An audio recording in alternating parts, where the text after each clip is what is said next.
Call the county board to order and stand for the pledge of allegiance. I pledge allegiance to the flag of the United States of America and to the republic for which it stands, one nation, under God, indivisible, with liberty and justice for all.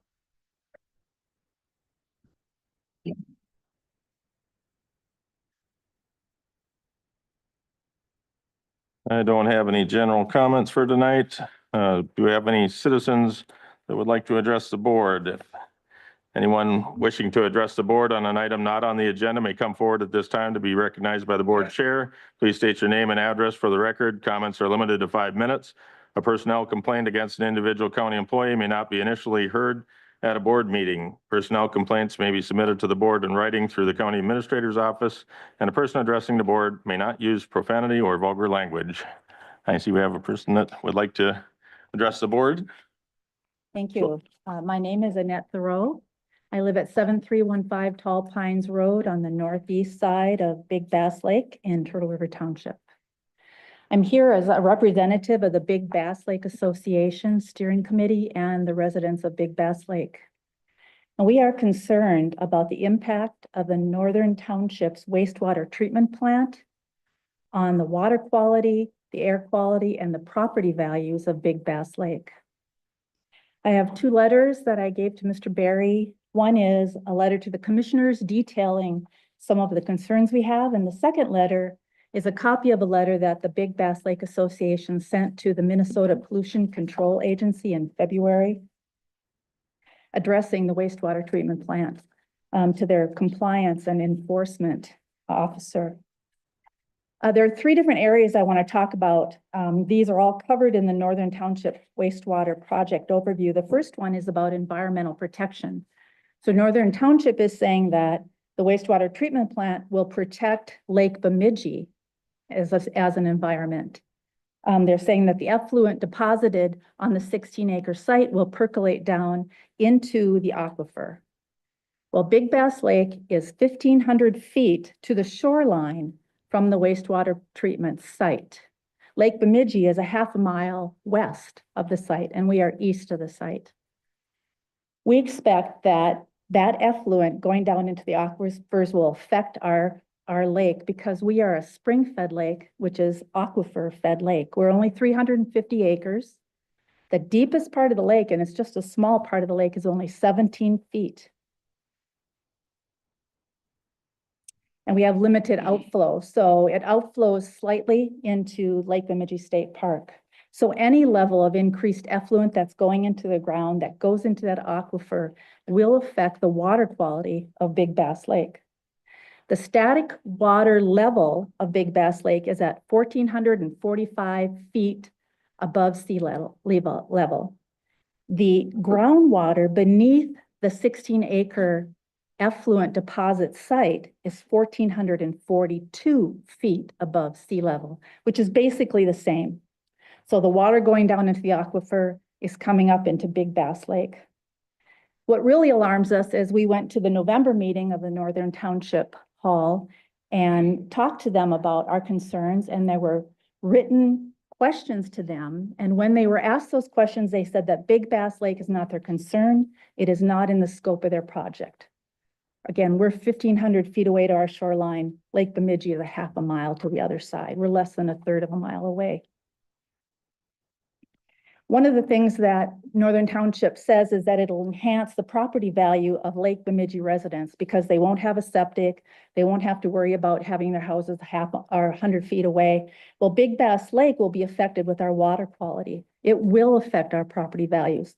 Not only that, when they were asked about the odor, because we are downwind of that water treatment plant, when they were asked about the odor, they couldn't quantify it. All they said it was be very little. And when they're asked about what does this compare as far as a wastewater treatment plant to another treatment plant so that we could understand what is it that they're putting there, they said it compares to the city of Bemidji. Well, if you've driven by the city of Bemidji downwind with your windows up, you know that that permeates your car as you drive by sometimes when the wind is coming from the west. We're concerned about the odor that is going to be going over to Big Bass Lake. The other thing that they talk about as a benefit is community and economic benefits. So the community is that they will attract people to Lake Bemidji because of being able to have a wastewater treatment plant. Well, Big Bass Lake will not, because our water quality will be at risk. They are having monitoring sites at the site of the wastewater treatment plant. They will not be monitoring outside of that deposit site. So Big Bass Lake would have to do their own monitoring, it's unfeasible. We can't afford to do something like that to monitor our water to make sure that we're not getting affected. Also, they're saying that the economic benefits are because they are going to scale up in the future. They're going to get more people to deposit effluent into that 16-acre site because they have more residents that they can attract.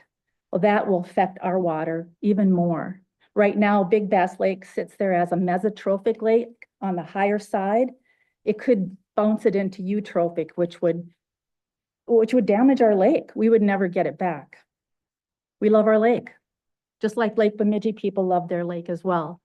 So I'm here to ask you to schedule a public hearing so that we can have input into your sale of property to the Northern Township for the purposes of building the wastewater treatment plant.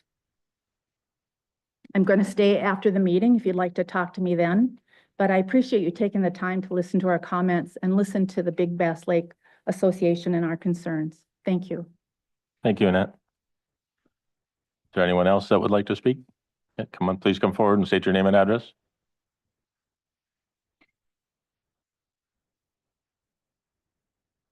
Good afternoon or evening, I guess. My name is Sarah Larson, and technically I live in Cass Lake. I do not live in Beltrami County. I am a robotics coach for the Cass Lake Bena Buganagishiq schools. So a lot of my students that are on the teams are all privy to using the services with the Indian Health Service, as well as my neighbors and my adopted parents. So I'm here obviously to speak on behalf of what's going on with the lease at the IHS building, which is due to be canceled. So it's my understanding there are two offices in Cass Lake, or I'm sorry, in Bemidji, and the one that is due to be closed, the lease is to be canceled, is the smaller of the two. The larger one, I'll get to that in a minute. What I'm requesting that what you county commissioners do is write a letter to Robert Kennedy Jr. and demand a plan for how the services are going to continue forward from here. This administration in the federal government is attempting to disrupt everything, including services. IHS, those are treaty rights. The health is guaranteed by treaty. It is the highest law of the land. We have an administration who is not paying attention to any courts and court rulings and things like that. And my concern is that it's going to move over into the treaty rights. So the IHS in Cass Lake specifically is also, the ER is open to everyone. My daughter-in-law last summer, when the smoke was so bad, 2 summers ago, when the smoke was so bad, and she's white, she's from Barnesville, she couldn't breathe. She got services over there. So this isn't just a service that's just for Native Americans and enrolled members. It's also available there for people who are not enrolled as well. Right now, my neighbor just got hauled away. He is a White Earth Band member. It's not so critical. He's over at IHS. He's having some significant blood pressure problems. It was just kind of like an extra little exclamation point for me for this because he got hauled over there instead of being hauled all the way to Bemidji, where there would be probably a 4 to 6 hour wait, which is kind of the common thing that's going on over there. They are overloaded. This is something that we taken care of more locally. It's just a service that's there for many, many people. I think we all recognize how important Indian Health Service is. So, well, they may say the services are not going to be affected by closing this one office. Administration, healthcare requires administration, and there's lots of it with IHS, no more so than Sanford or any other system. So the employees at that one office, are they going to be impacted? Are they going to be losing their job? Who's going to be doing those jobs? And then moving forward, on August 31st, the other lease in this town is scheduled to be canceled. And that's the big office. That's the one that does provide, make sure provides the majority of the administration for 30 tribes all over the United States. Also, when you look at that long list, if you go to Minnesota Public Radio, they've got the full list of all of the closures around the country for the leases that are due to be canceled. And they're staggering them out all the way out through August. There's a lot of Indian Health Service offices that are being forced to close. This is going to have a huge economic impact on Bemidji and on Beltrami County. Those employees there, if they lose their jobs, it's going to have a ripple effect into the community, what happens with them. And then if they start shutting down the Indian Health Services, we're also going to lose a lot of employees there. And and a lot of the IHS employees live in the Beltrami County area. So again, I would respectfully ask you to write a letter to Robert Kennedy and demand a plan from him on how he can ensure that the services are going to continue. So thank you very much for your time. Thank Good you, luck. Sarah. Next. Good evening, I'm Carrie Jessen, and thank you, Sarah. It was nice meeting you a little bit, and I just have a few points to add to what Sarah explained. Carrie, where do you live? Oh, I live out in Solway, 3360 Centerline Road Northwest, Solway. Thank you, sir. Thank you. I did a little bit of reading about this proposed closure, and I hope if you haven't had a chance to, you can also read this. Amy Klobuchar and Tina Smith have written a letter. If you have a chance to read that and look at it a little bit. And I learned this afternoon that the IHS was started in 1955, and it has to do with our federal obligation and treaty rights. So it's something that we should just go back on our obligations and wipe out. Sometimes it feels like our administration is trying to fix things that aren't broken. I don't think this is broken.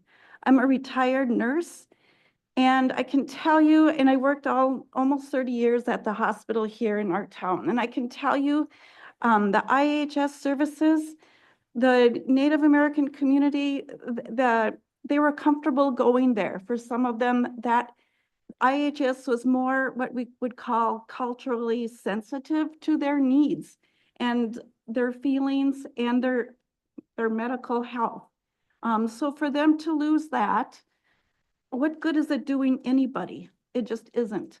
And what is the alternative to them and us if these buildings close? And the other thing that I learned is that these buildings in Bemidji are serving these communities in 5 states. It's Minnesota.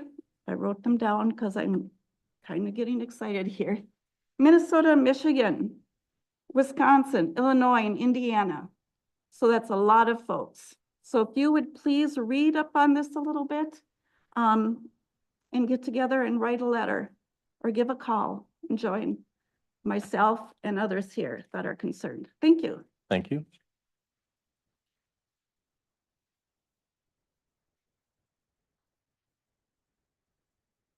Good evening. I'm Cindy Luth, 673 Kennedy Avenue, out west of town. And I would like to challenge this board to investigate proposals that are floating around. There's a lot of really good paying jobs that are housed here that are regionally important jobs. I think we all administer something at your level. You do, I do at my level. I've been responsible for partially administering one of the local dental offices. And I can tell you, based on rural dentistry, we have a shortage of providers at every level.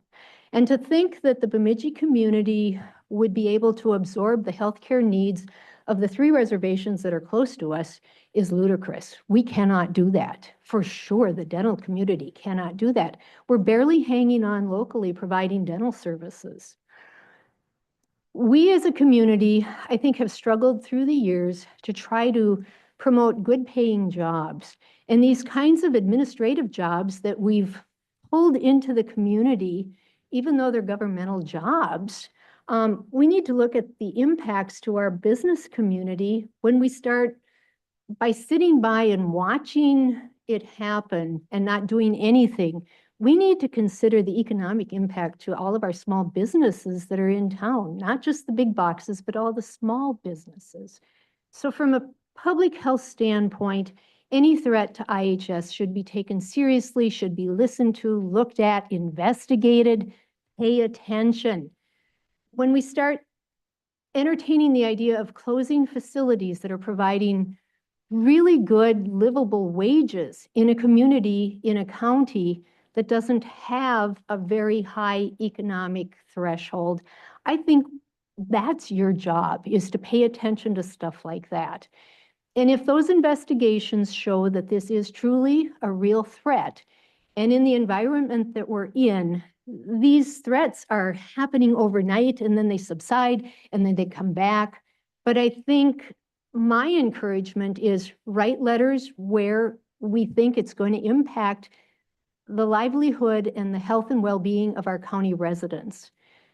And that would be your job. And all of us in the community would support having you do that work. It's a heavy lift, it's an unexpected lift, but I think that's what we expect of our elected leaders, is to pay attention and act in whatever realm that we have the ability to. And right now, you potentially have the ability to write a letter that would not support an action like this, closing down viable leaseholds in the county. What business is going to take up those leases? Now we're going to have vacant storefronts or vacant business buildings. And potentially even write a letter of support, encouraging people to think carefully and at least come to the local governmental units with a plan. What is the justification for this? I don't even know how many people are employed at these locations. But I do know that we've got 5 states with reservations that are dependent upon these centralized administrative units. And we all know that when you start centralizing administrative functions, you have economies of scale. You have people that are really good at their jobs, more than likely are hiring and firing and doing contracts or whatever. I don't know. But I think that's something that you should know when this is being posed in our neighborhoods. Thank you. Thank you, Cindy. Anyone else? I assume we have no one online, Diane? Okay, thank you. We will move on to the approval of the agenda. Look for a motion to approve the agenda. Motion by Commissioner Sumner. Do I hear a second? Second. Second by Commissioner Winger. Any discussion on the agenda? All in favor? Oh, actually, we got to do, we got John online, so we'll do a roll call vote. Commissioner Carlson?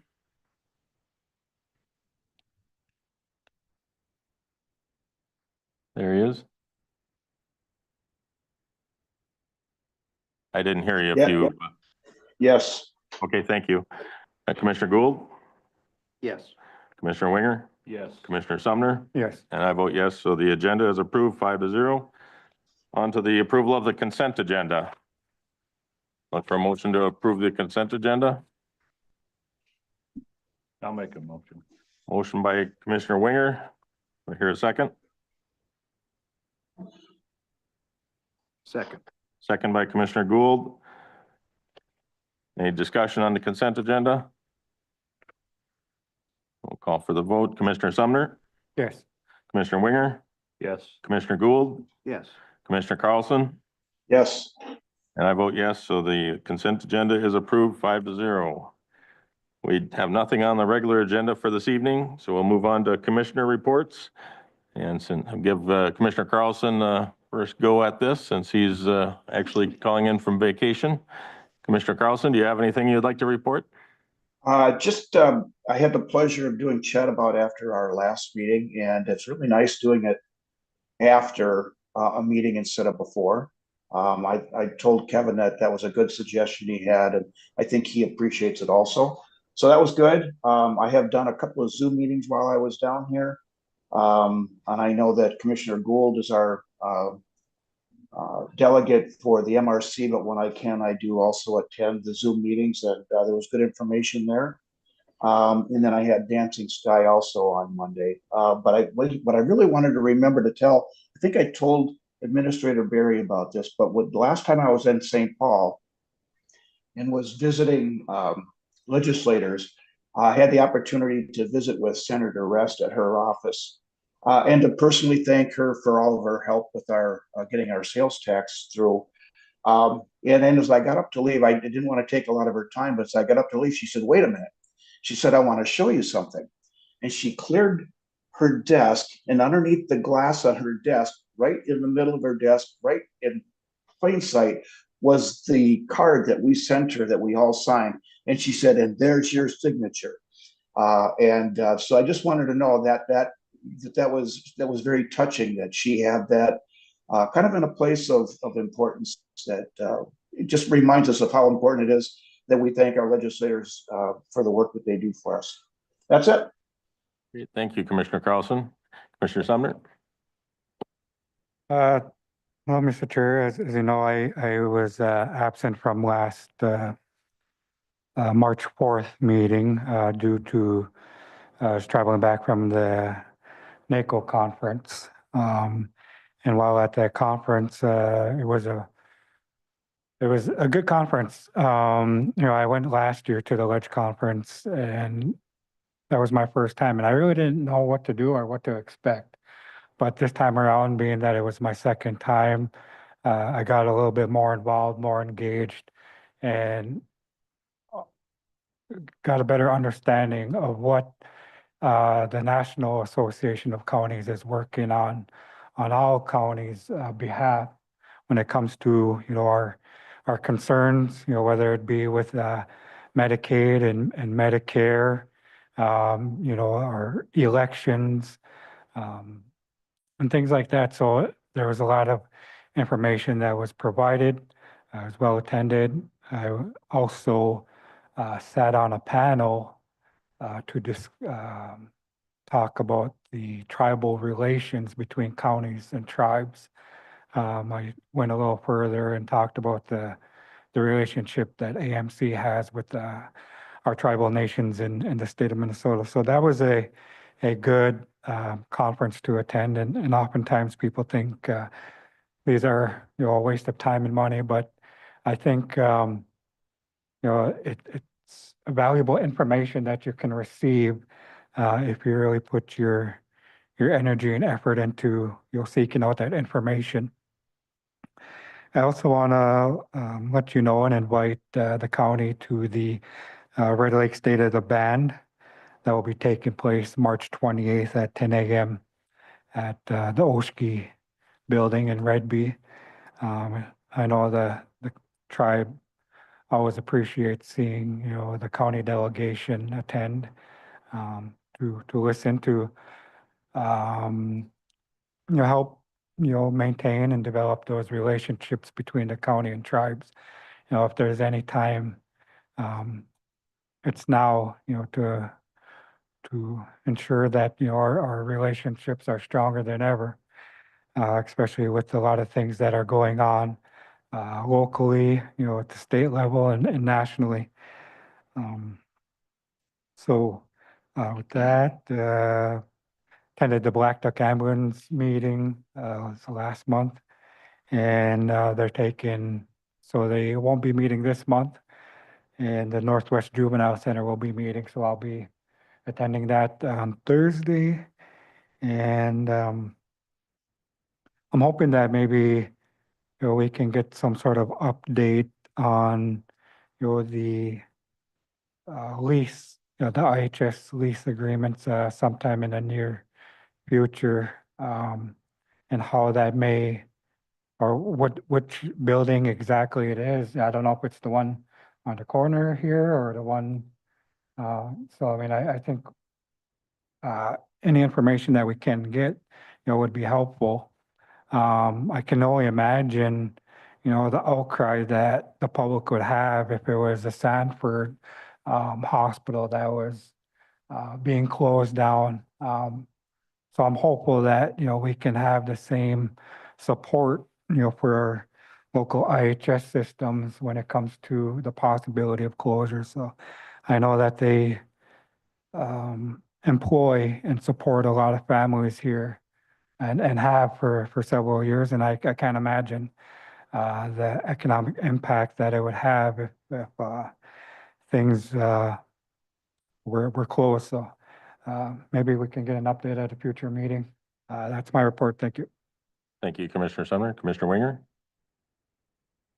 I attended the Prime West Joint Powers as an alternate for Commissioner Carlson. Not a lot to report there. They're working hard trying to keep costs down for everybody, even though the cost of medical keeps going up. I attended the radio board meeting in Thief River. One of the big things there is they want us to do what we can to get the schools involved, so that when somebody calls into 911, we can actually pinpoint the exact location they're in the school, what floor they're on, if it's a multi-floor building, so that law enforcement knows the exact door to go into for whatever it's medical. It's not just for something really terrible is happening, if it's any medical situation or anything like that. But it's a big task. Chris is working on that, and he'll be addressing that with the schools here over the next couple of weeks to try to get that rolling. There's no cost to the school for this thing, which is a really good thing. And then attended the solid waste this morning, and not a whole lot on that agenda today. So that's all I have. Thank you, Commissioner Winger. Commissioner Gould? Yeah, thank you, Mr. Chair. I been attending pretty regular committee meetings lately. Also went to a chamber gathering at Ace Hardware. There was an event last week that was well attended and good networking opportunity, supporting our small businesses.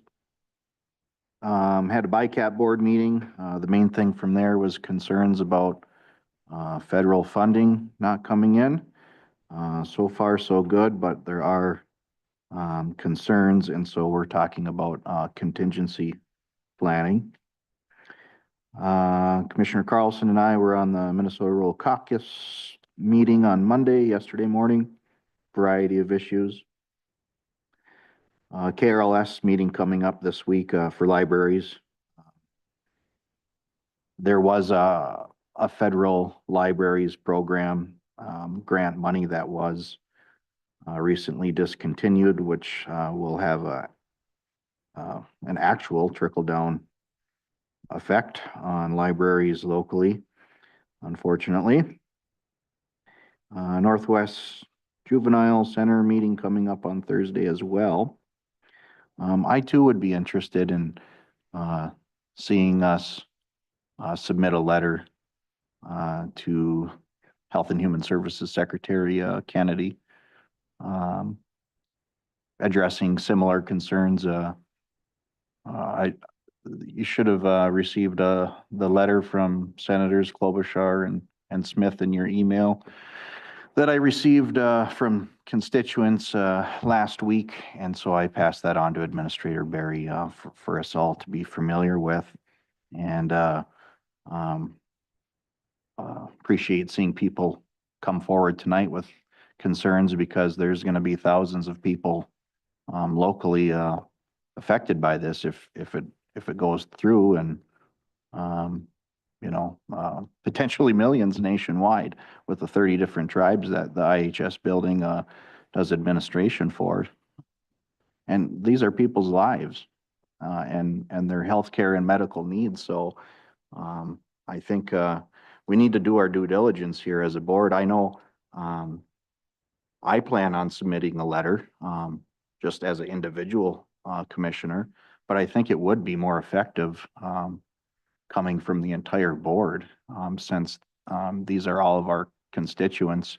The building is in my district, but these are all of our constituents countywide. So I wonder if we couldn't put together a similar letter that our two senators have written, and send that in, wondering what the willingness of the board here is to task Administrator Barry with, drafting such a letter, and then we could approve it, at our next meeting.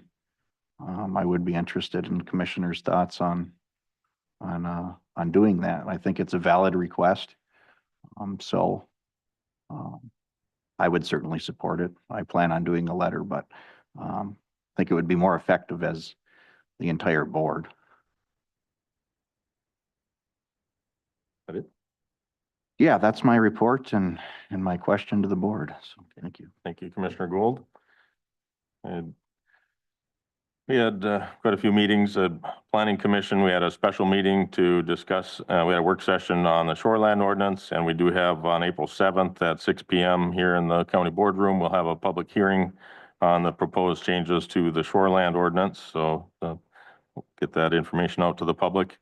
At our Polk County Solid Waste meeting this last week, and recycled materials prices are going up on aluminum, paper, some of that kind of stuff. So that's helping offset some of the other increases. So we're actually a little bit ahead of budget right now, which is good as far as Polk County. For those that aren't familiar, that's where all of our garbage, if you bring your garbage to the transfer station, that's where it gets hauled, and some of it actually gets put through a pretty cool thing called a MRF, material recycling facility, a piece of equipment, and even has some robotic pieces into it so if somebody throws their plastic bottle in the regular waste stream, it actually goes through and gets popped out and still gets recycled. So it don't want people to not recycle stuff just because of that, but we're going to be doing a program later this year to start doing organic bags and have organics waste that'll actually still be able to be thrown right in the regular garbage. The bags will be able to be identified by the optics and it's really some pretty cool technology that our waste stream goes through. And then the stuff that isn't recyclable goes through the incinerator over there, and the steam that's generated from the incinerator gets sold to 3 businesses in Boston. And so we should be pretty proud of how we handle our waste around here. It's not just dumped in a landfill. So I thought I'd expound on that a little bit. Yesterday I had my one watershed, one plan for the Headwaters watershed, our watershed for our region. Had that meeting. I'm the chair of that board. I had that meeting yesterday for the policy committee, and we are working on implementing our first tranche of money. We had to get an extension on that because we're kind of getting our feet under us, getting all the projects implemented and getting the last of that money spent because we've already started receiving the 2024, 2025 monies. And so we're trying to get the other money spent first and then get rolling on the next tranche of funding. Had a fair board meeting last night, and they're very appreciative of the money from the development fund. Very pleased with some of the projects they'll be able to get completed there. Had our solid waste committee meeting this morning, as Commissioner Winger mentioned, where we have a site over that's technically within the airport zoning over on Fern Street, kind of north of Public Communications, that we're waiting on some FAA to approve. It's just a vacant city lot that is over there, and we're waiting on the FAA to approve us to be able to move forward with putting a recycling transfer site there, because there's going to be some changes made to the one by Dale's Oil, or Northdale Oil, I should say, on Urban Avenue North. That road is going to be reconstructed this year, and we will be losing that recycling facility. So just a note to the public that is going to be a change coming up here too. And I think that's it. I got the Airport Authority, John, Commissioner Carlson will be attending remotely for our Airport Authority meeting tomorrow night. And I've got a HRDC meeting the next night, so pretty busy weekend. Mississippi Headwaters meeting the next day. So that's my report. Anybody else have anything that they would like to bring up, or otherwise I'll look for a motion to adjourn? Well, Mr. Chair, just curious what the board's thoughts are on submitting a similar letter. I think we can each submit them individually, as you said you were going to. don't think we, in the interest of time, would be better to just get that done instead of waiting to talk about it at the next meeting and then submit something then. What about the fact that it would be much more influential coming from the board as a whole versus just individual commissioner? We've submitted letters of support to things before or opposition to things before. You know, we also don't normally do stuff on the spur of the moment like that either. We normally talk about them in a work session first and discuss it in a work session and then give direction to the administrator, whether or not we want to put together a resolution of support for something. It's not something we typically just do at the end of a board meeting. Mr. Chair. Yes? Um, I think, maybe the administrator might have the ability to make that decision on his own. As I'm looking through my email, he did send a letter to, testimony to Keep It Clean program, February 24th to, to that committee. So, I mean, maybe the administrator has that ability to take it upon himself. I'm not too sure because I don't remember, asking the administrator or the board, to send a letter in support of the Keep It Clean program. So I don't know. Maybe it's something that we can discuss. I'm not, I'm just using that as an example of. Administrator Barry? Oh, yeah, thank you, Mr. Chair. Commissioner Sumner, Keep It Clean is a program that the county board has supported by resolution in the past and also helped get the initial legislation passed. So it was something that the board had already taken a position on. And we were being asked to reinforce that position. So that wasn't something new and that wasn't something I did in a rogue way or any of that sort of stuff. It was a position that had been taken in concert with our local SW, our Soil and Water Conservation District. So I would think on this matter, the board would want to discuss this, whether it's now or at some other point in the future. This is a matter of federal significance. This is not a county program, so it doesn't have a nexus that way. It would not be something I would feel comfortable as your administrator taking opinion about one way or the other. I think this is a board decision and I'll do whatever it is that you as a board direct me to do. But because of its significance and it is a federal program with federal dollars, with federal agency issues and all of that sort of stuff, it doesn't have that direct nexus to us, although it does have an impact certainly on the county and the residents that we serve. It is a wholly different organization, which is why I would encourage you to, should you desire, take it up as a board and make a decision or recommendation as a board. Thank you. With that, I guess with that, Mr. Chair, you know, I try not to, you know, shoot from the hip.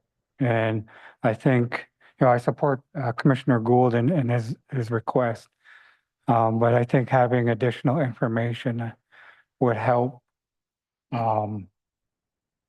me solidify my support for that letter, if the county board chose to pursue that. I would certainly be in favor of bringing it up at our next work session to find out where these buildings are at, who, you know, what do they do, what, you know, get more information about it if we have the ability to do that at our next work session, and then talk about whether or not we want to have a letter of support from the entire board. In the meantime, you're certainly welcome to, as you said, send one from yourself, you know, and that. So if you want to see how that fits for the next meeting or the meeting after that. Certainly, if the board would, if that's the board's wishes, I could put that on. I will just tell you, I'm not in a position to know what's going on at the federal government Right. with federal programs and federal buildings and leases. I will not be your resource for that. What I can do, however, is I can reach out to Indian Health Services and see if there is a spokesperson from Sure. the local region or whatever who can come in and maybe brief the board on the services they provide, the impacts that are going on in regard to the federal government changes and those types of Yep. things, and then get you, I think, the same information from a more reliable source that would then allow you to make a decision as to how you want to move forward.